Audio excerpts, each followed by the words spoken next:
संस्थापकाय च धर्मस्य सर्वधर्मस्वरूपिणे अवतारवरिष्ठाय রামকৃষ্ণায় তে নমঃ। ঠাকুর, মা ও স্বামীজিকে আমার ভক্তিপূর্ণ প্রণাম জানিয়ে আজ পাঠ করব পরম পুরুষ শ্রী শ্রী রামকৃষ্ণ, পর্ব নম্বর 16। রাসমণির কালী মন্দিরে গদাধর আর পুজো করছে না। কামারপুকুরে চন্দ্রমণির কানে খবর পৌঁছল। কেন করছে না রে পুজো? কি হয়েছে আমার গদাধরের? মাথা খারাপ হয়েছে, হারিয়েছে সমস্ত মাত্রা জ্ঞান। এমন কাণ্ড কারখানা সব করছে যা সবসময় পাগল ছাগলেও করে না। তোমার ছেলেকে বাড়ি আসতে বলো। চন্দ্রমণি অস্থির হয়ে উঠলেন। চিঠির পর চিঠি লেখাতে লাগলেন রামেশ্বরকে দিয়ে। তুই আমার কাছে চলে আয়। ছেলেবেলায় তোর যেরকম অসুখ হতো তাই বোধ হয় আবার শুরু হয়েছে। এখানে গায়ের জলহাওয়ায় তোর শরীর ভালো হবে, ভালো হবে আমার যত্ন আত্মীরে। ঘরের ছেলে, তুই ঘরে ফিরে আয়। তোকে না দেখে দেখে আমার দুই চোখ ক্ষয় হয়ে গেল। কামারপুকুরে মার অঞ্চলের ছায়ায় ফিরে এলো গদাধর। কিন্তু এ কি হয়ে গেছে সে? কখনো জ্বরের মতো উদাসী হয়ে বসে থাকে, কখনো আপন মনে হাসে, কখনো বা মা মা বলে কেঁদে আকুল। এই ব্যাকুল করা মা ডাকে বেশি কাতর হলো চন্দ্রামণি। কিভাবে প্রতিকার করবেন বুঝতে পারেন না। প্রাণের সমস্ত স্নেহ আর আশীর্বাদ দুই করতলে ডেকে এনে ছেলের বুকে পিঠে হাত বুলিয়ে দেন। একটুবার সুস্থির হয় গদাধর। হাসি খুশি হয়ে স্বাভাবিক শাস্তি সকলের সঙ্গে আলাপ গল্প করে। কিন্তু কতক্ষণ সেই স্বাভাবিক অবস্থা? কিছুক্ষণ পরেই আবার সেই ভাবাবেশ, সেই বহির্জ্ঞান শূন্যতা। আচরণে না আছে লজ্জা, না আছে ঘৃণা, না আছে ভয়লেশ। একেবারে নির্মুক্ত নিশ্চিম। ঘর সংসার বলে কিছু আছে, সে সম্বন্ধে চেতনা নেই। লোকলজ্জা বলে যে কিছু আছে, নেই সেই সংকীর্ণ সংস্কার। ঠিক পাগল হয়নি। পাগল হলে মাকে, চন্দ্রমণিকে এত ভালোবাসে কি করে? পুরনো বন্ধুদের সঙ্গেই বা কেন এত ঠাট্টাই আর কি? আসল কথা, উপদেবতা ভর করেছে। ওঝা ডাকাও। 5 জনার পরামর্শে ওঝা ডাকলেন চন্দ্রমণি। ওঝা এসে অনেক ঝাড়ফুঁক করলে, মন্ত্র আওড়ালে, একটা পলতা পুড়িয়ে শুকতে দিলে গদাধরকে। বললে, ভূত যদি হয় এতেই পিঠ টান দেবে, আর যদি না হয়। মনে মনে হাসলো গদাধর। ওতে কিছু হবে না, চণ্ডু নামাতে হবে। এলো চণ্ডুর ওঝা, মস্ত বড় গুণিন, তন্ত্রে মন্ত্রে নিপুণ। চণ্ডু নামবে। গ্রাম্য লোকজন এসে ভিড় করেছে। এবারে অব্যর্থ ব্যাধি শান্তি হবে গদাধরের। যথাবিধি পুজো হলো, বলি দেওয়া হলো চণ্ডুকে। চণ্ডু এসে অধিষ্ঠান হলো শূন্যে। ওঝাকে উদ্দেশ্য করে বললে, ওকে ভূতে পায়নি, ওর কোনো আদি ব্যাধি নেই। পরে সম্বোধন করলে গদাধরকে। কি হে সাধু, সাধুই যদি হবে তবে অত সুপুরি খাও কেন? সময় নেই, অসময় নেই, সুপুরি খেত গদাধর। কথা শুনে সে তো হতবাক। বেশি সুপুরি খেলে কাম বাড়ে, ও খাবে না। সুপুরি ত্যাগ করল গদাধর। গ্রামের দুই ধারে 2 শ্মশান, ভূতির খাল আর বুধই মোড়ল। দিন রাতের বেশিরভাগ সময়ে শ্মশান বাস করে গদাধর। হাঁড়ি করে মেঠাই নিয়ে যায়, শিবা আর প্রমোদদের ভোগ দেয়। যে হাঁড়ি শেয়ালের জন্যে, কোত্থেকে দলে দলে এসে খেয়ে যায় নিশ্চিন্তে। আর যে হাঁড়ি ভূত প্রেতের জন্যে, তা হঠাৎ শূন্যে উঠে হাওয়ায় মিলিয়ে যায়। আধার বা আধেও কিছুর পাত্তা পাওয়া যায় না। কোনো কোনো দিন বা স্পষ্ট সাক্ষাৎ হয় পিশাচদের সঙ্গে। রঙ্গরহস্যও হয় কিছু কিছু। একদিন নিশীথ রাত্রেও গদাধরের বাড়ি ফেরার নাম নেই। মার কাছে ছোট ছেলে চিরকালই ছোট ছেলে। চন্দ্রমণি শ্মশানে পাঠিয়ে দিলেন রামেশ্বরকে। গদাধরকে গিয়ে ধরে নিয়ে আয়। ও কি মার ঘর শ্মশান করে শ্মশানেই বসতি করবে? শ্মশানের প্রান্তে এসে নিঃসার অন্ধকারে ডাকতে লাগলো, গদাই, গদাই, ওরে গদাই, আছিস? যাচ্ছি গো দাদা। প্রতিধ্বনি করল গদাধর। চেঁচিয়ে বললে, এদিক পানে আর এগিয়েও না, আমার সঙ্গে তো এঁটে উঠছে না, তাই তোমায় এরা অনিষ্ট করবে, তুমি ফিরে যাও। শ্মশানে বসতে পেয়ে অনেক শান্ত হয়েছে গদাধর। একটি বেলগাছ পুঁতেছে, আর বুড়ো যে অশ্বত্থ গাছ ছিল ডালপালা ছড়িয়ে তারই তলায় সে আসন নিলেন। সেখানে ঘন ঘন কালী দর্শন হতে লাগলো তার।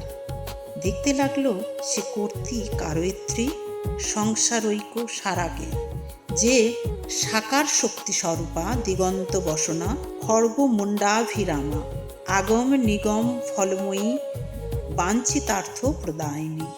শান্ত হয়েছে বটে, কিন্তু ঔদাসীন্য যায় না সংসার অস্পৃহা, বসনেই আঁট নেই, আর কোথায় তবে আঁটা থাকবে? কি করে সংসারে একটু মন পড়বে? মনে কি আসবে একটু মোহ মমতা? বিয়ে দাও গদাধরের।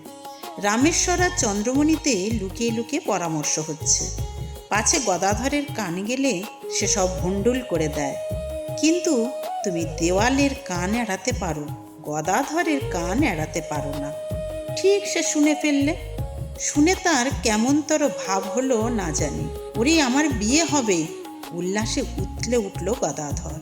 শিশুর মতো উল্লাস, শিশুর মতোই নৃত্যানন্দ। বাড়িতে কোনো উৎসব হলে বা প্রিয় আত্মীয়ের আসার সম্ভাবনা ঘটলে শিশু যেমন মাতামাতি করে, তেমনি যেন সবচেয়ে প্রিয়, সবচেয়ে প্রয়োজনীয় কি আসছে তার সংসারে, তার সমস্ত প্রার্থনার প্রতি প্রত্যক্ষ মাহেশ্বরী। বিয়েতে মন আছে গদাধরের। নিশ্চিন্ত হলেন চন্দ্রমণি, নিশ্চিন্ত হলেন রামেশ্বর। ঘটক লাগালেন। ঘটক আর কেউ নয়, হৃদয়ের দাদা লক্ষ্মী মুখুজ্জে। শিয়রে হৃদয়ের বাড়িতে বেড়াতে যাচ্ছে গদাধর, যাচ্ছে পালকিতে চড়ে। মুক্ত নীল আকাশ আর ঢেউ খেলানো অঢেল ধান গাছ দেখতে দেখতে গদাধরের ভাবাবেশ হলো। তার ভিতরে যে আদি কবি ধ্যানস্থ ছিলেন, তিনি যেন তার প্রজ্ঞানময় তৃতীয় চক্ষু উন্মীলন করলেন। গদাধর দেখল তার দেহ থেকে দুটি কিশোর বয়সের ছেলে বেরিয়ে এসেছে, মাঠময় ছুটি করে খেলা করছে। কখনো যাচ্ছে অনেক দূরে চলে, কখনো বা এসে পড়ছে পালকির কাছাকাছিতে। নীরব ছায়ার মতো ভাসছে না, দস্তুর মতো হাসছে, কথা কইছে, গান গাইছে। কারা এই দুটি ছেলে? কোন দেশের? তার শরীরের মধ্যে বাসা নিল কি করে? অনেক দিন এ প্রশ্নের মীমাংসা হয়নি। বছর দেড় বাদে দক্ষিণেশ্বরের বামনিকে প্রশ্ন করেছিল গদাধর, ওই দুটি ছেলে কে বলতে পারো? আমি ভুল দেখিনি তো? না বাবা, ভুল দেখনি। এবার নিত্যানন্দের খোলে চৈতন্যের আবির্ভাব। তোমার মাঝে এবার চৈতন্য আর নিত্যানন্দ দুই বাসা নিয়েছেন। ওই দুটিতেই খেলছিল ছুটোছুটি করে। শিয়রে হৃদয়ের বাড়িতে গান হচ্ছে, তাই শুনতে এসেছে গদাধর। ভিড় হয়েছে বিস্তর পুরুষ, মেয়ে আর সর্বত্রকামী অনুষঙ্গ ছেলেপিলেও অনেক এসেছে। এক স্ত্রীলোকের কোলে ৩-৪ বছর বয়সের এক খুকি ড্যাব ড্যাব চোখে চেয়ে আছে সভার মধ্যে।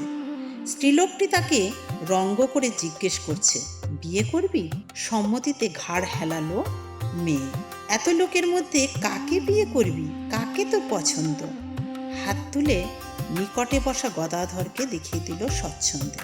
ওই যে স্ত্রীলোকটি মেয়ে কোলে নিয়ে বসে আছে, সে শিয়রের হরিপ্রসাদ মজুমদারের কন্যা শ্যামা সুন্দরী। জয়রামবাটির রামচন্দ্র মুখুজ্জের সঙ্গে তার বিয়ে হয়েছে। এসেছে বাপের বাড়িতে বেড়াতে। কোলে প্রথম সন্তান সারদা। বাপের বাড়িতে শ্যামা সুন্দরীর তখন অসুখ। একদিন এল্লাপুকুরের পাড়ে বাইরে গেছে, ঠাউর নেই। বসে পড়েছে এক বেল গাছের তলায়। কাছেই গাঁয়ের কুমোরদের পোয়ান, যেখানে পোড়ানো হয় হাঁড়ি কুড়ি।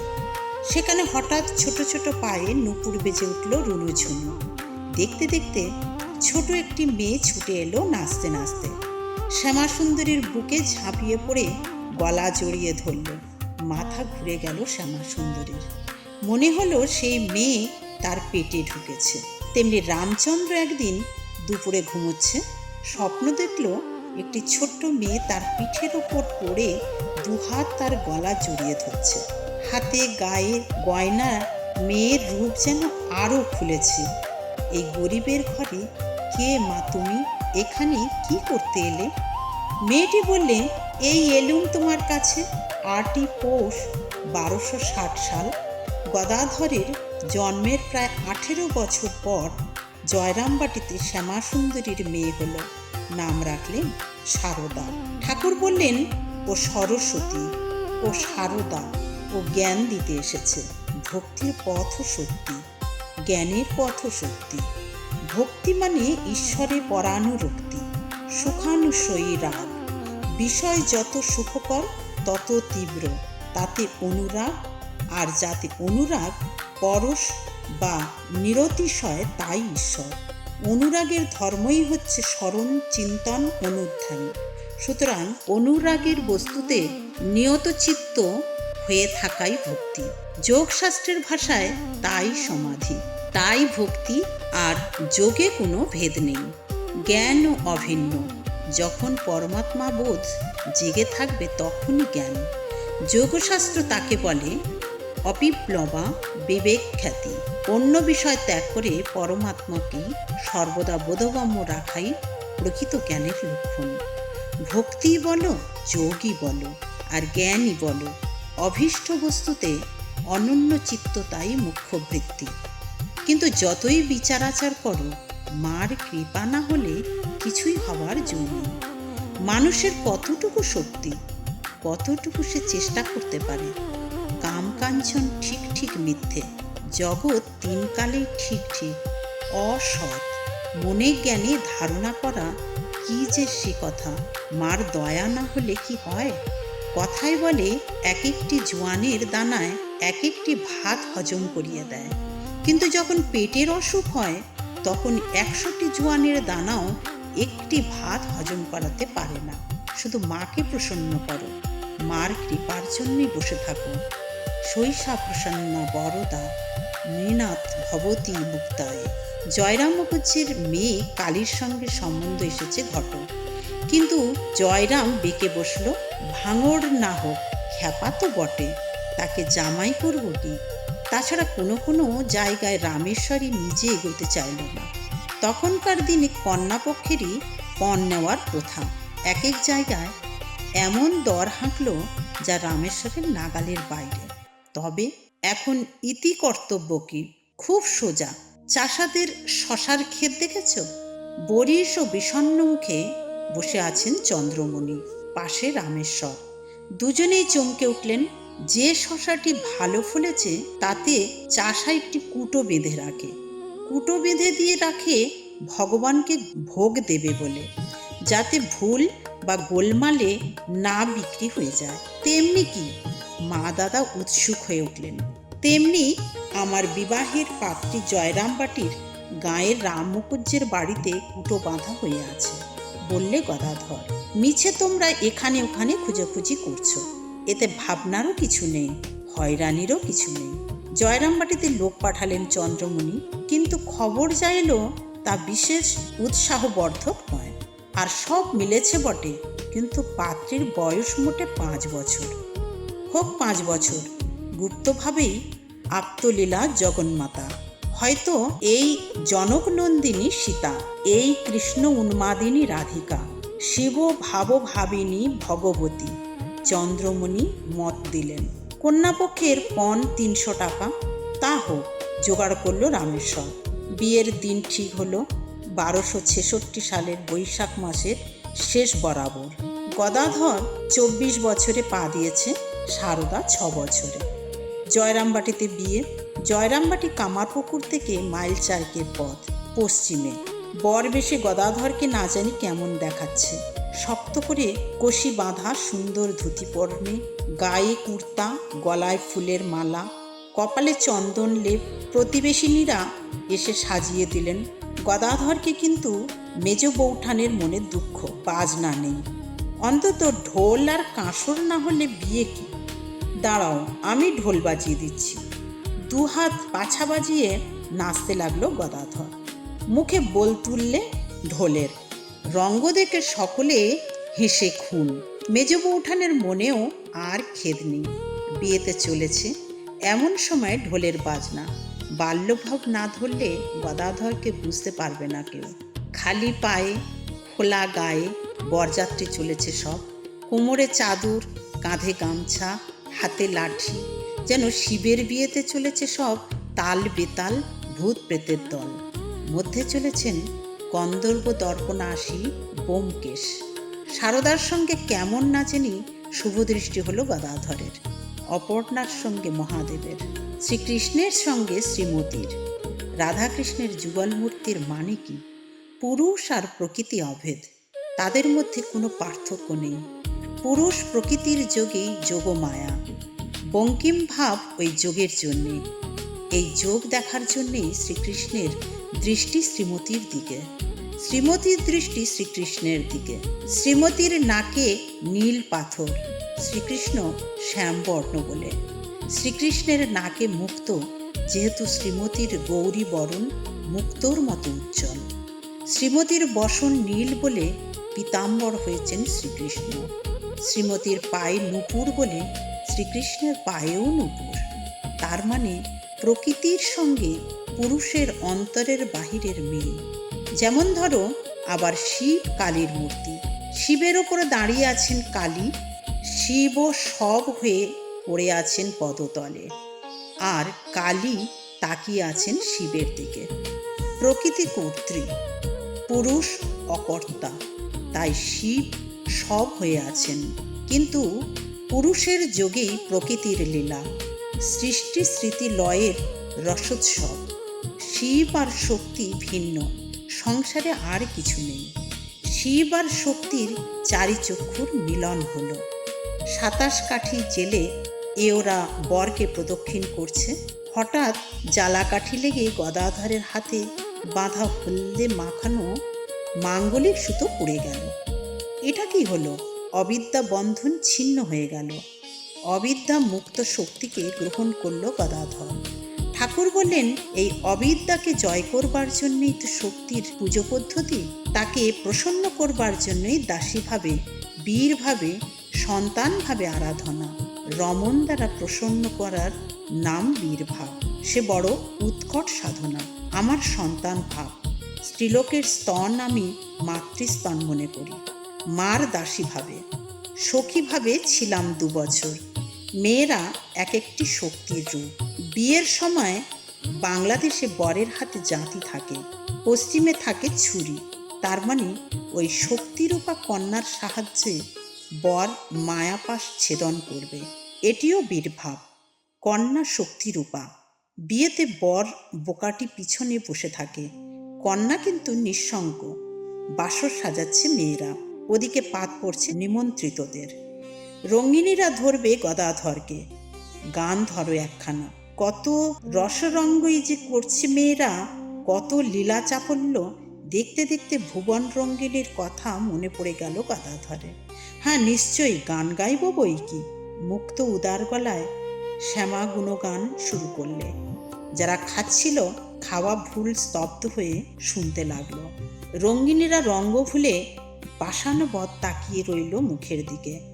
গদাধর তন্ময় বিভোর, বাহ্য জ্ঞানহীন, লুটিয়ে পড়ে রঙ্গনীদের প্রণাম করতে ব্যস্ত। মা, মা গো, সর্বত্র তুই, সর্বত্র তোর আনন্দের ছড়াছড়ি। মধুর স্বরে নাম উচ্চারণ করছে ঠাকুর, আর বলছেন মাকে, ও মা, ব্রহ্মজ্ঞান দিয়ে বেহুশ করে রাখিস নে। ব্রহ্মজ্ঞান চাই না মা, আমি আনন্দ করব, বিলাস করব, সুটকে সাধু আমি হব না।